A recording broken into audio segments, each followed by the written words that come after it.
Latte. Christophe Ondelatte. Voici l'histoire du cannibale de Rothenburg, un Allemand, Armin Meiwes, qui en 2002 a tué, découpé et dévoré un jeune étudiant qui était consentant. Ça s'est passé dans une pièce de son manoir transformée en boucherie. Je vous préviens, c'est une histoire crado, crado, crado. Pas sûr qu'elle soit pour les marmots. Mais c'est aussi une histoire très étonnante et, pour tout dire, passionnante. La réalisation est signée Céline Lebras. Europe 1, Christophe Ondelatte.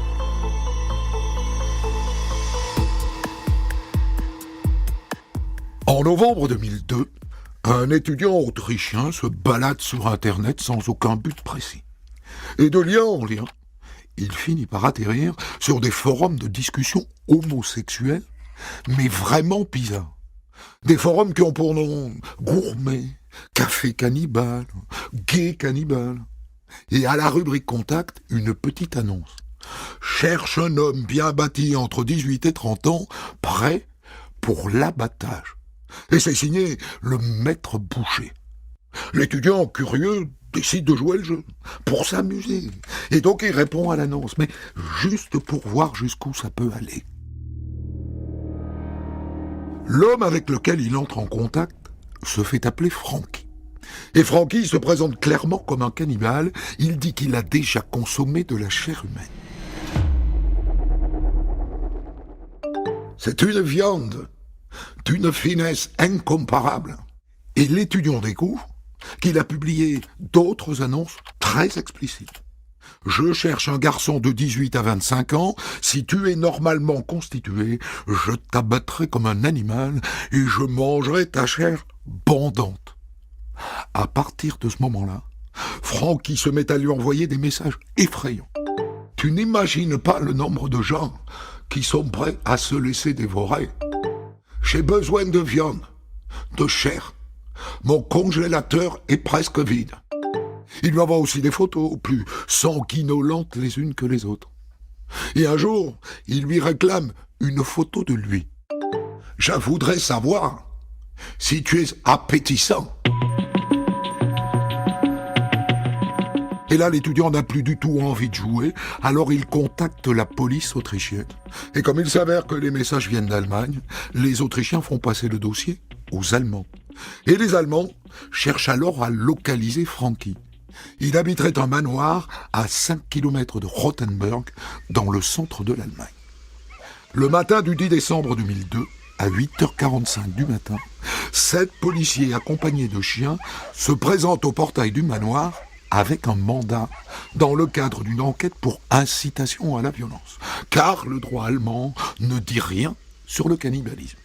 Un manoir immense, au moins 1000 mètres carrés, à colombage, un peu décati, on dirait un château hanté, mieux, un château de film d'horreur. Il sonne, et il voit arriver d'abord un chien, un Rottweiler, et juste après, le propriétaire, un certain Armin Meiwes, qui serait donc, si on en croit les messages qu'il envoie, un cannibale. Il enferme le chien, et il leur ouvre le portail.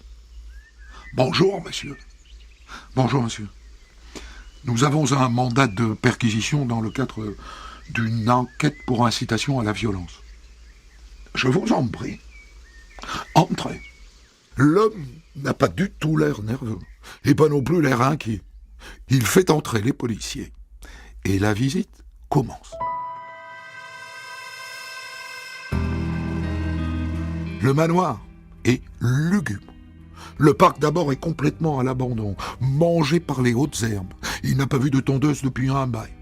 Et devant traîne une vieille Mercedes rouillée et 2 épaves de Trabant.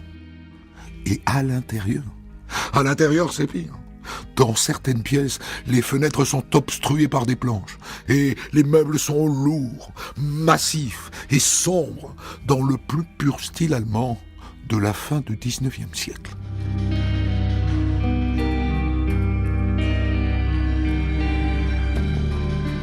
À un moment donné, les policiers tombent sur une chambre de femme, manifestement. Il y a des vêtements en désordre sur le lit et sur la coiffeuse, une brosse à cheveux.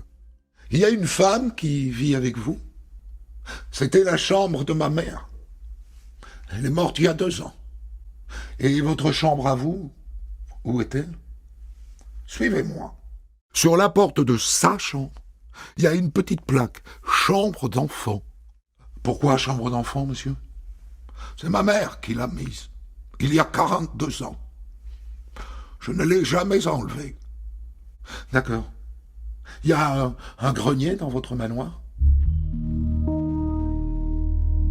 Le grenier est un endroit très étonnant. C'est une salle de jeu avec un immense train électrique et au milieu, le squelette d'une tête de bœuf. Mais les policiers n'ont encore rien vu. Ils redescendent au 2e étage et se dirigent vers l'ancien fumoir, l'endroit où autrefois on faisait sécher et fumer les viandes et les poissons. Je vous en prie, monsieur. Entrez. C'est une pièce de 6 mètres sur 4 environ. Et elle est équipée comme une boucherie. Une boucherie avec un gros plafond, un étal de découpe, un billot, un hachoir à viande, une chambre froide et des couteaux. Ça serait donc là qu'il découpe ses victimes. En poursuivant leur visite, les policiers tombent sur un arsenal informatique. Remarquez, c'est normal, Mivers serait ingénieur informaticien. Mais tout de même, 221 disques durs, 3 ordinateurs, 95 CD, 1700 disquettes, 307 vidéos, 616 fichiers d'images et des cassettes VHS. Il va falloir exploiter tout ça. Ça sera long. Mais le clou de la visite, c'est le congélateur près de la cuisine. À l'intérieur, il y a 10 kilos de viande soigneusement découpée. Tu crois que c'est de la viande... Je veux dire de la viande humaine? J'en sais rien. On va porter tout ça au labo. Ensuite, les policiers font venir une pelleteuse avec l'idée de creuser dans le jardin. Si c'est vraiment un cannibale, il s'est forcément débarrassé de tout ce qu'il ne pouvait pas manger. La pelleteuse se met en marche et rapidement elle tombe sur une caisse en bois. Stop! Dans la caisse, il y a des ossements. Et là encore, direction le labo. En début d'après-midi, Armin Mivers a manifestement compris qu'il était coincé. Alors il appelle son avocat. Accepteriez-vous de me défendre? C'est pour un délit grave. Pourquoi? Vous avez un cadavre dans votre congélateur? Il ne croit pas si bien dire. L'avocat débarque dans la foulée et Mivers lui dit toute la vérité. J'ai tué un homme et je l'ai mangé. Ça s'est passé le 10 mars de l'année dernière.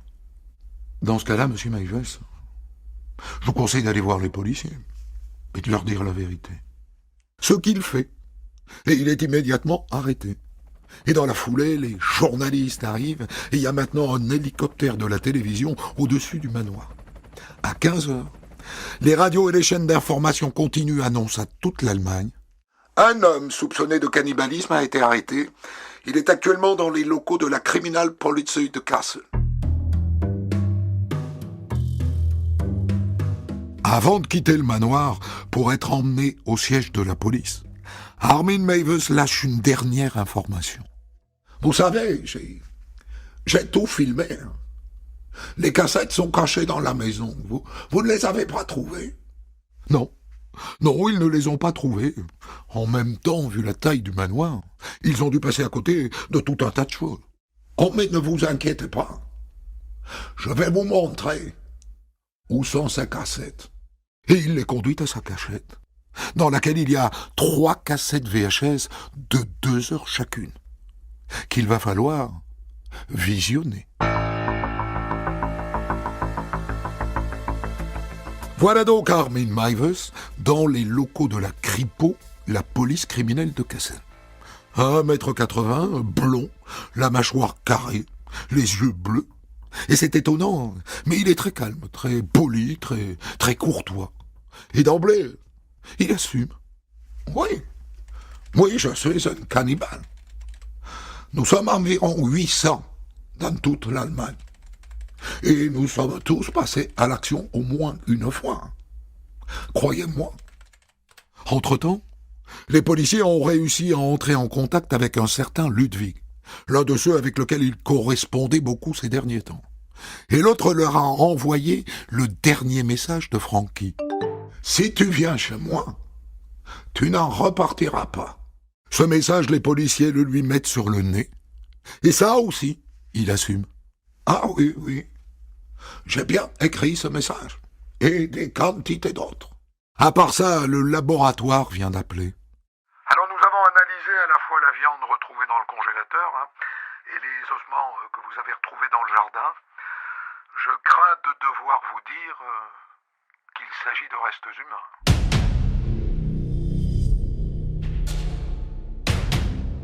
Monsieur Mivers, la viande retrouvée dans votre congélateur est de la viande humaine. Ça ne vous surprend pas, je suppose?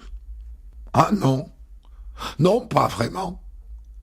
Quel est le nom, monsieur Mivers, de l'homme que vous avez tué? Je ne sais pas.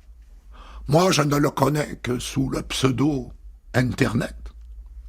Il se faisait appeler Castor 99. Et il a répondu à mon annonce. Qu'est-ce qui s'est passé, monsieur? C'est un jeu qui a mal tourné? Oh, non. Ça n'avait rien de jeu. Il est venu pour se faire abattre et dévorer. Et c'est ce qui s'est passé. Il était d'accord. Il voulait mourir. Vous n'avez pas regardé les vidéos, parce que j'ai tout filmé. Il va donc falloir urgemment visionner ces fichues cassettes.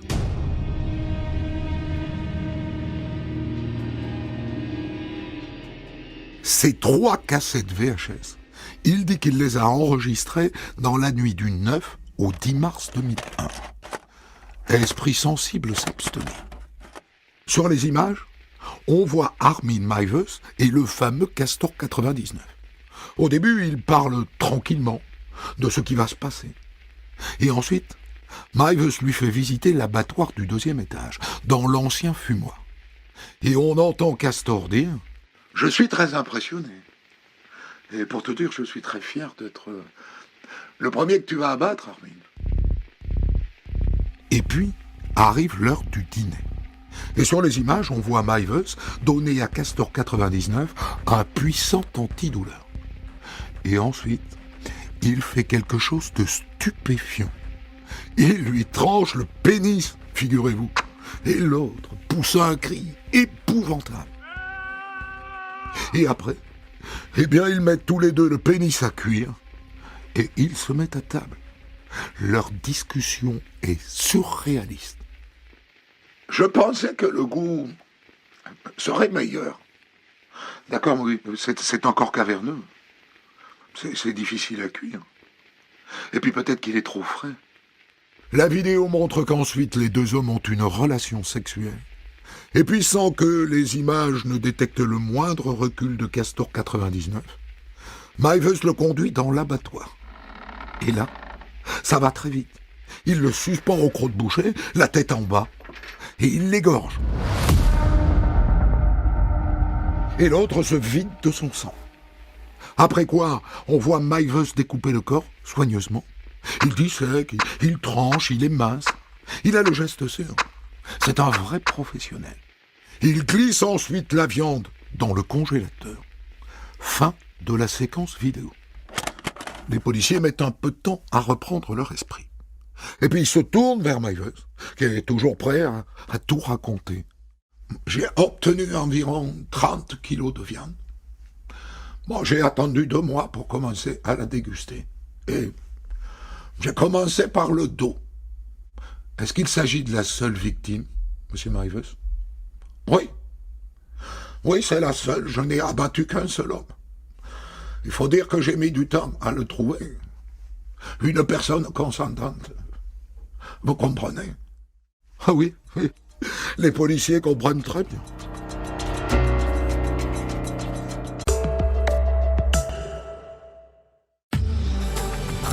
Longue vie aux voitures à vivre. L'autre nuit, j'ai rêvé que je décrochais toutes les récompenses. Meilleur acteur, José Garcia. Meilleur scénariste, José Garcia. Meilleur réalisateur, José Garcia.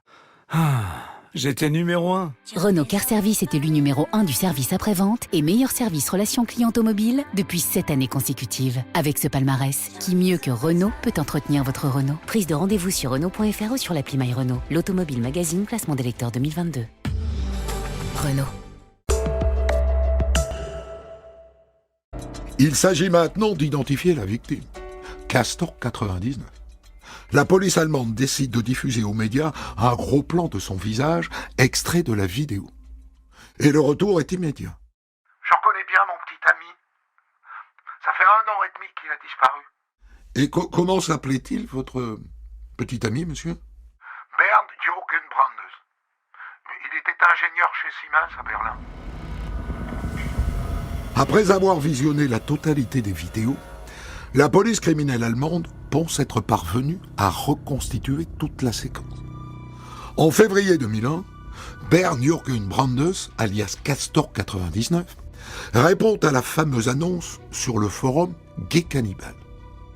Je cherche un garçon de 18-25 ans, si tu es normalement constitué, je t'abattrai comme un animal et je mangerai ta chair bandante. Réponse de Castor 99. J'ai 36 ans. Je mesure 1m75 et je pèse 72 kilos.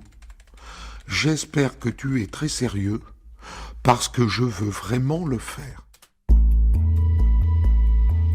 Ensuite, à la lecture des messages, on comprend que Mivers a été plusieurs fois échaudé, que d'autres lui ont déjà dit oui et se sont ensuite débinés au dernier moment. Il dit que certains sont venus chez lui voir son abattoir, qu'ils ont accepté que Mivers dessine sur eux des lignes de découpe, et même qu'il les suspende par les pieds grâce à son système de poulies. Mais que tous ont reculé devant la mort. Et lui, il ne les a pas forcés.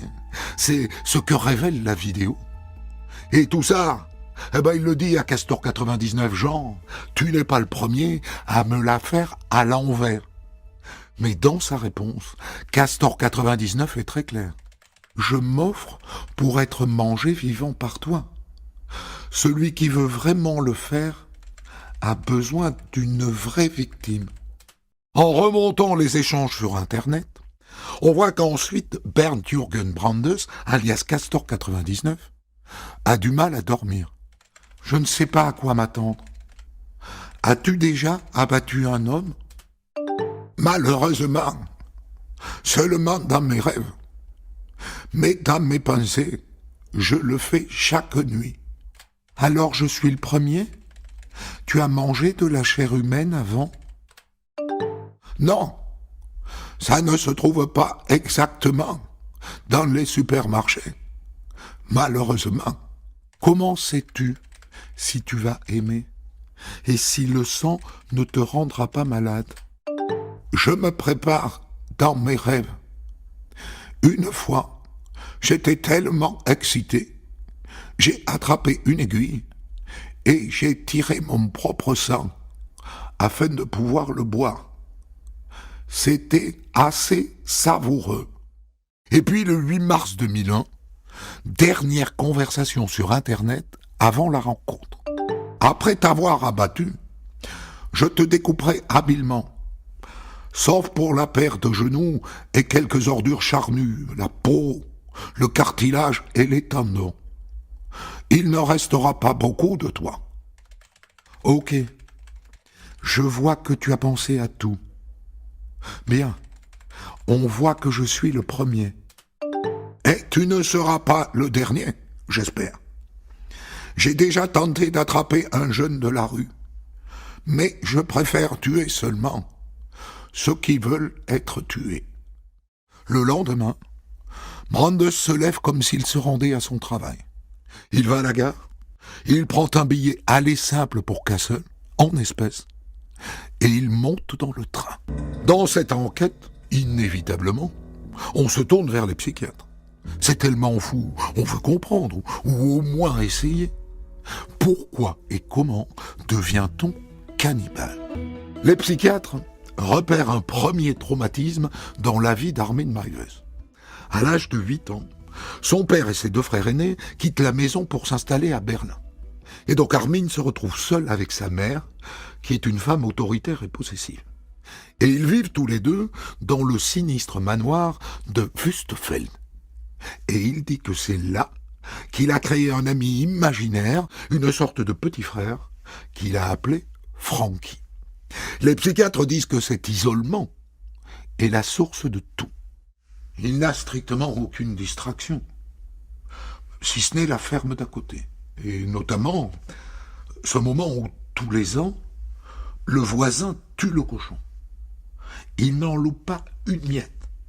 Il assiste à tout, de la mise à mort jusqu'aux boîtes de conserve. Meiwes raconte au psychiatre que plus tard, il achète des manuels de boucherie pour s'exercer sur des carcasses de viande. Et sa vie affective alors? Il semble que sa mère lui ait toujours dit qu'aucune femme n'était vraiment digne de lui. Et elle ne s'est absolument pas rendu compte qu'il était homosexuel. Et lui d'ailleurs, il l'a refoulé. Il l'a caché. Et c'est quand sa mère décède, en septembre 99, qu'il commence à s'intéresser au cannibalisme, via Internet. Ce qui surprend les psychiatres, c'est son intérêt limité aux victimes consentantes. Ça, je dois dire que c'est absolument unique. Issei Sagawa, par exemple, le japonais qui a dévoré une jeune étudiante à Paris, il ne lui a pas demandé son avis. Pas plus d'ailleurs que le russe Andrei Chikatilo, qui aurait dévoré 52 prostituées et enfants. Et maintenant, il faut le juger. Et là, il y a un problème, un gros problème, que vous pressentez sans doute depuis le début de cette histoire. Est-ce que c'est vraiment un meurtre? Puisque la victime était consentante, mieux, elle était volontaire. Tous les échanges Internet en attestent. L'avocat d'Armin Meiwes a trouvé la bonne formule. C'est un meurtre par consentement mutuel. C'est un homicide sur demande. Mon client n'est pas un tueur. On est à quelques jours du procès, et là, rebondissement, Armin Meiwes donne une interview. C'est un petit hebdomadaire local de Kassel qui décroche le scoop. La première interview du cannibale de Rothenburg. Elle est publiée moins de 2 semaines avant l'ouverture du procès. Et voilà ce qu'il dit de son crime. C'est un péché. Et d'ailleurs, j'ai demandé pardon à Dieu. Mais ça n'est pas un meurtre.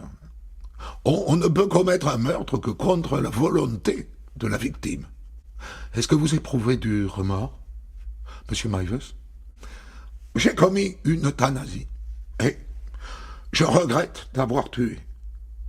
Mais Berne est devenu à travers la nourriture une partie de moi, un souvenir. Il m'a utilisé comme un outil pour son passage vers la mort.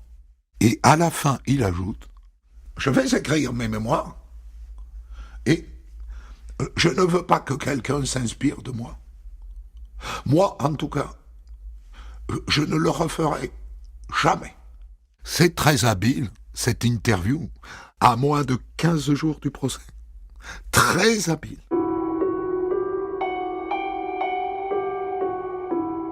Le procès s'ouvre le 4 décembre 2003 devant le tribunal de Kassel. Et tout le monde attend l'entrée du monstre dans le box. Dès qu'il arrive, les photographes le mitraillent. Ça alors, c'est un quadragénaire parfaitement ordinaire, presque fade, avec sa cravate à petits carreaux. Il n'y a pas dans ses yeux d'expression maléfique. Et d'ailleurs, son avocat le dit d'entrée. Vous savez, mon client n'est pas un monstre. Le président décide que les débats auront lieu à huis clos. Pas de public, seulement les journalistes. Et dès le début, il est très clair.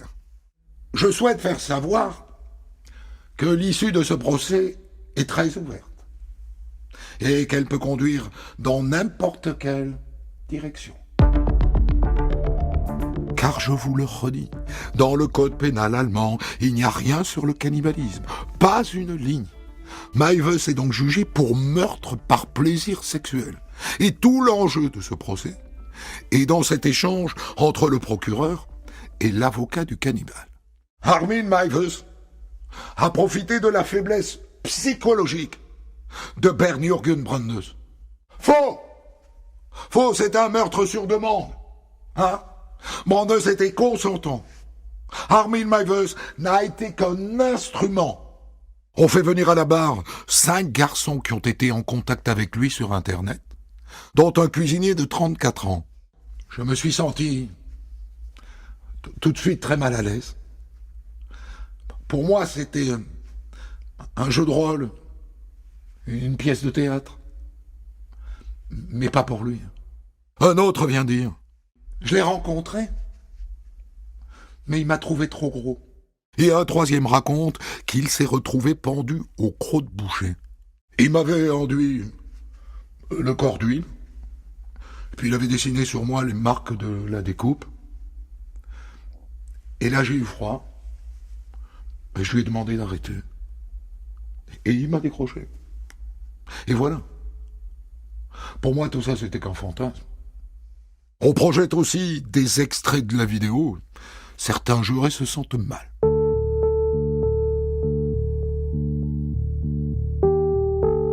On parle assez peu de la victime pendant ce procès. On apprend qu'il se sentait coupable de la mort de sa mère, survenue lors d'un accident de voiture dans lequel il était présent, que longtemps il a écumé les petites annonces pour trouver une femme, qu'il s'est fait escroquer par une Nigériane qui n'est jamais arrivée à l'aéroport où il l'attendait. Et surtout, qu'il a refoulé longtemps son homosexualité. Mais pour ses collègues de travail et ses très rares amis, c'était un homme solide, fort, sur qui on pouvait compter. Un homme normal. Vous savez, quand il se lançait dans quelque chose, il le faisait à fond. L'heure du verdict approche. Dans sa plaidoirie, l'avocat de Meiwes s'attache au consentement de la victime. Normal. Plusieurs fois, il aurait pu tuer des hommes. Il ne l'a jamais fait. Il a attendu un partenaire consentant. Un partenaire consentant et pas une victime. Le 30 janvier 2004, le tribunal rend son verdict. Armin Meiwes est condamné à 8 ans et demi de prison. Le parquet fait appel. Dans l'attente du procès, Meiwes donne une nouvelle interview. Je n'étais pas très excité pendant le meurtre, ni d'ailleurs pendant que je découpais le corps. J'étais concentré. Je voulais faire un bon travail. Mais je me suis souvent masturbé en regardant la vidéo de cette soirée. C'est normal. Ça faisait 40 ans que j'attendais ce moment. Le procès en appel a lieu en janvier 2006 à Francfort. Sauf que cette fois, il est jugé pour assassinat. Et donc à la fin, le verdict est très différent. Il est plus conforme à ce qu'attendait l'opinion publique. Perpétuité. L'histoire n'est pas totalement terminée. Car l'année suivante, chose qui serait strictement impossible en France, Armin Meiwes donne depuis sa prison une interview filmée. My name, Armin Meiwes. I killed a man, slaughtered him and ate him. Since then, he is always with me. J'ai tué et mangé un homme et depuis, il est toujours avec moi. Et il ajoute, la première bouchée fut très étrange. J'attendais cela depuis 40 ans. La viande avait un goût de porc, mais je dirais de façon plus prononcée.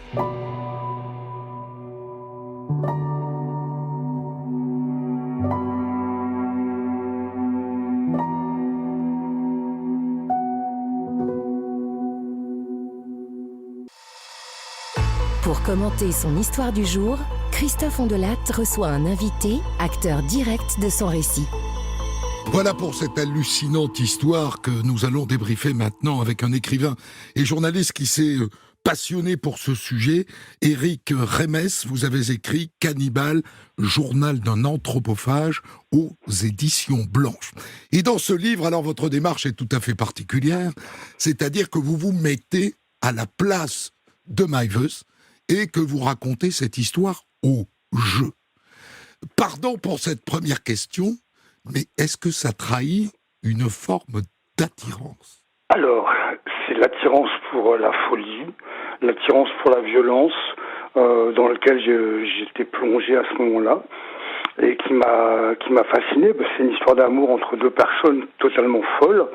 C'est deux homosexuels, donc ça me concerne parce que je suis moi-même homosexuel, et je trouvais cette histoire totalement délirante et digne d'un bon roman, quoi. Donc au fond, votre livre a une démarche assez romanesque, parce que est-ce que ça a été facile d'entrer dans la tête de Meiwes ? Je suis un habitué des autofictions, donc j'ai toujours travaillé avec le jeu, et il m'a semblé logique de continuer avec le jeu pour l'histoire de ce cannibale. Voilà. Que vous avez nourri aussi de votre savoir personnel. J'ai noté que vous êtes, au-delà du métier de journaliste et d'écrivain, vous êtes initialement un psychologue clinicien. Oui, j'ai une maîtrise de psycho et une maîtrise de philo, effectivement. Ça vous a aidé ? J'ai toujours été fasciné par la folie des hommes. Et en fait, l'amour, quel qu'il soit, correspond à la fusion entre deux folies. Mais deux folies qui sont moins radicales que dans ce cas-là, quoi. Vous avez pris soin, et c'est intéressant, on peut commencer par ça, de dire, il y a une minute, que c'était un amour homosexuel. Qu'est-ce que cette affaire, fondamentalement, à avoir avec l'homosexualité ? C'est-à-dire qu'en fait, l'homme était tellement, Armin était tellement libre vis-à-vis de lui-même et vis-à-vis de sa sexualité déviante qu'il a voulu la vivre avec quelqu'un dont il était proche et dont il pouvait se sentir proche, c'est-à-dire un homme, parce que les femmes, ça ne convenait pas pour lui, quoi. Les femmes, c'était de la science-fiction pour lui. Vous dites sexualité déviante. Pour vous, il ne s'agit que de sexualité déviante. Dans ce cas-là, mais l'homosexualité est quelque chose de tout à fait normal, au même titre que l'hétérosexualité. Alors, il y a deux indices. Il y a un moment où il y a ce type au tribunal qui vient dire « il m'a pas choisi parce que j'étais gros ». Il y a donc un rapport physique, il y a quelque chose du côté du flash, du... Esthétique, ouais. Fusionnel. Ouais. Il parle de chair bandante. Chair bandante, effectivement, il consomme le phallus triomphant découpé, qu'il fait frire à la poêle, qu'il fait revenir, qu'il fait brûler, finalement, qui est inconsommable. Et effectivement, c'est la symbolique du phallus qui est là avalé et la puissance de l'homme ingérée. Et c'est pour ça qu'il dit à la fin, cet homme est en moi. Il l'a ingéré complètement. C'est une fusion totale. Et alors, il dit aussi, c'est d'ailleurs comme ça que débute votre bouquin, qu'il se masturbait en regardant les images qu'il avait tournées au moment où il a tué sa victime. C'est un vicieux, c'est un pervers total. Oui. Et qui a besoin de vivre son fantasme, mais qui, l'ayant vécu une fois, le reproduit inlassablement et veut le reproduire ensuite, quoi. C'est pour ça qu'il est heureux qu'il ait été mis en prison, parce qu'il aurait continué à trouver d'autres victimes. Le fait qu'il se soit filmé, justement, et mieux encore qu'il dise de lui-même aux policiers où sont cachées les cassettes. Ça dit quoi, ça ? Alors, c'est un geek, il était fan d'informatique, sa maison était remplie d'ordinateurs, il avait travaillé avec Internet depuis le départ, donc il connaissait bien tout ça, et regardez maintenant, 15 ans après, tous les délits, le moindre délit est filmé et diffusé sur YouTube. Vous voyez, il est à l'avant-garde, en fait, quoi. Est-ce qu'Internet peut expliquer l'essor éventuel, s'il y en a un, on va en parler, du cannibalisme. Parce que c'est vrai que tant que ça reste dans votre tête un fantasme, c'est une chose, mais quand vous pouvez commencer à échanger avec des volontaires et avec des gens comme vous, alors ça élargit le champ et ça peut amener à ça. Internet, c'est une bibliothèque mondiale des perversions dans laquelle on peut se plonger et trouver chacun à sa sauce, quoi, en fait, quoi. Chacun a son propre désir, chacun son propre fantasme, et on trouve des gens qui se correspondent. Un peu comme pour les réseaux sociaux. En fait, on n'échange qu'avec des gens qui nous ressemblent. Ouais. Et on élimine ceux qui ne nous ressemblent pas. Donc Voilà. Internet C'est du Facebook avant l'heure. Donc Internet peut avoir donné un certain essor à ce goût pour le cannibalisme. Pas plus qu'à d'autres goûts, comme Internet permet des choses tout à fait, Oui. j'allais dire catholiques, comme la rencontre entre homosexuels, entre hétérosexuels, et entre particularités physiques et psychologiques. Donc non, c'est un moyen de liberté, mais le problème c'est que cette liberté, on peut la dévier, on peut en faire une déviance. Alors, ce qui est intéressant, c'est qu'on cherche évidemment à comprendre comment et pourquoi Mivers est devenu cannibale, et on nous offre une première explication qui est cet isolement qu'il vit avec sa mère dans ce château lugubre. C'est pas une raison non plus pour que chacun devienne un cannibale, mais effectivement le rapport castrateur de sa mère, le rapport inquisiteur, incestueux de sa mère fait qu'il a eu des déviances qui l'ont taraudé très tôt, quoi, très jeune. Pourquoi Et qu'il a dites-vous voulu vivre incestueux plus tard. Pourquoi dites-vous incestueux? Parce qu'un amour plus passionnel comme avait sa mère envers son fils, à l'enfermer, à l'infantiliser, à le chosifier, à le réifier, faisait que c'était une forme de domination incestueuse, quoi, même si l'inceste n'est pas matériel et physique, quoi. Donc il grandit dans quelque chose de malsain, quoi. Oui, mais là encore, ça n'excuse pas tout, quoi. Hein. Alors le fait qu'il ait vu tuer le cochon, ça m'a beaucoup inquiété, parce que moi j'ai vu ça toute mon enfance, et je ne crois pas être devenu cannibale. C'est-à-dire Voilà. que c'est pas un déclencheur, on est d'accord? Non. Mais Mais ça ce sont vient des nourrir. images c'est des images qui l'ont marqué et qu'il a fantasmé et qu'il a élaboré un processus, un scénario très sophistiqué et qu'il a réussi à mettre en œuvre un jour ou l'autre, quoi. Voilà. Alors, puisque vous êtes psychologue clinicien de formation, est-ce que c'est un psychopathe, comme les autres? Ah oui, c'est un psychopathe, tout à fait, oui. Ouais. Qui s'est construit, puisque la psychopathie se construit, en général pendant l'enfance, et qui s'est construit sur ce rapport avec sa mère. Tout à fait. Alors le consentement de la victime, qui est l'autre sujet passionnant de ces affaires, qui pose une question pénale, mais pas que, j'ai noté que la victime mange son propre pénis à table avec Mivers. Donc il est cannibale lui aussi ou pas? C'est du sadomasochisme, en fait, poussé à l'extrême, donc du masochisme quant à la victime, qui se sent détruite et en même temps construite par le fait d'être mangée, quoi. Parce que vous situez leur relation dans un cadre sadomaso. Oui. Oui, c'est du sadomasochisme. Oui, la victime était un masochiste de première qui désirait s'annihiler, quoi. Alors il est homosexuel, mais homosexuel refoulé, dit l'enquête. Ça peut expliquer quelque chose, ça?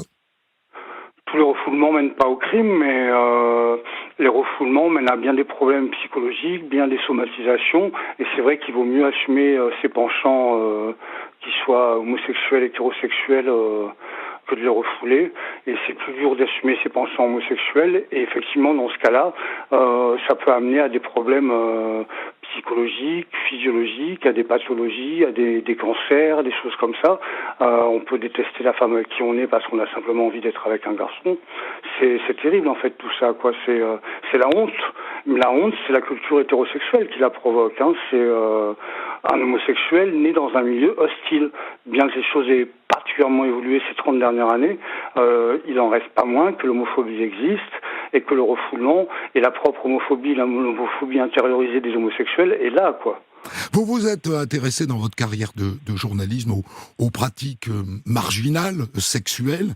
Est-ce que vous avez pénétré des milieux qui s'approchent de la relation entre Mivers et sa victime? Ce sont les vampires. Ah. Les vampires américains, oui. Mmh. Ils existent? Ils existent, oui, tout à fait. Ils ont les dents coupées, ils ont les dents en pointe. C'est Laurent Courreau qui a beaucoup travaillé là-dessus, qui a fait un livre là-dessus également, et qui a vraiment infiltré de manière positive ce milieu, quoi. Parce donc que ça, pour vous, le monde des vampires, il y a de la sexualité aussi dedans? Ce n'est que de la sexualité, même à la limite. Hein. D'accord. Et le sang, et l'attrait pour le sang, quoi. C'est marrant ce que vous dites, parce que en racontant ce château, ce manoir, je m'étais dit qu'il ressemblait, mais ça ne pouvait être que le hasard, au château de Dracula. Oui. Et Tout ça, en fait, ce livre, je l'ai écrit parce que j'avais été mis en banc de la communauté, parce que j'avais écrit un bouquin sur le barbac, sur le fait que Sur le sexe homosexuel sans le protection. sexe homosexuel sans protection, voilà. Et le fait que j'ai été mis au banc, que j'ai été agressé, que j'ai reçu des menaces de mort, tout ça, m'a rendu très violent à ce moment-là. Et c'est vrai que j'ai voulu plonger dans cette violence et l'exprimer par le biais de ce livre-là, quoi. Alors, il dit, Mike Voss, qu'il y aurait 800 cannibales en Allemagne. C'est vrai ou c'est faux? Alors ça, c'est les gens qu'il avait rencontrés sur les réseaux. Mais bon, c'est peut-être des gens qui ne sont jamais passés à l'acte, et je l'espère, quoi. Et en France? En France, il doit y en avoir aussi. En France, il y a des histoires d'enlèvement, de kidnapping, comme il y en a partout dans le monde. Mais en tout cas, il n'y a jamais eu d'affaires qui sont sorties là-dessus, hein. Alors la question du verdict, qui est très intéressante, la première fois, on ne sait pas comment qualifier, et donc il s'en sort avec 8 ans et demi de prison, ce qui, pour l'opinion publique, est inaudible. Oui, 8 ans et demi, c'est vraiment peu pour un crime comme ça, surtout qui renvoie à des pratiques terribles et complètement tabous de la société, parce qu'on ne mange pas son prochain, jusqu'à preuve du contraire. Et effectivement, il fallait qu'il soit puni plus fortement. C'est ce qui s'est passé avec le deuxième procès. Mais effectivement, cet homme qui dit qu'il ne recommencera pas. Vous voyez ? Oui, c'est un psychopathe. Donc un psychopathe dit qu'il ne recommencera pas, mais il n'est pas capable de nous le garantir, quoi. Oui, tout comme il dit qu'il est devenu végétarien à un moment. Est-ce qu'on sait comment il se comporte en prison ? Il était très poli jusqu'à présent, donc je pense que ça a continué. Et très poli, un détenu modèle. Vous avez cherché à rentrer en contact avec lui ? Pas après, non. Non.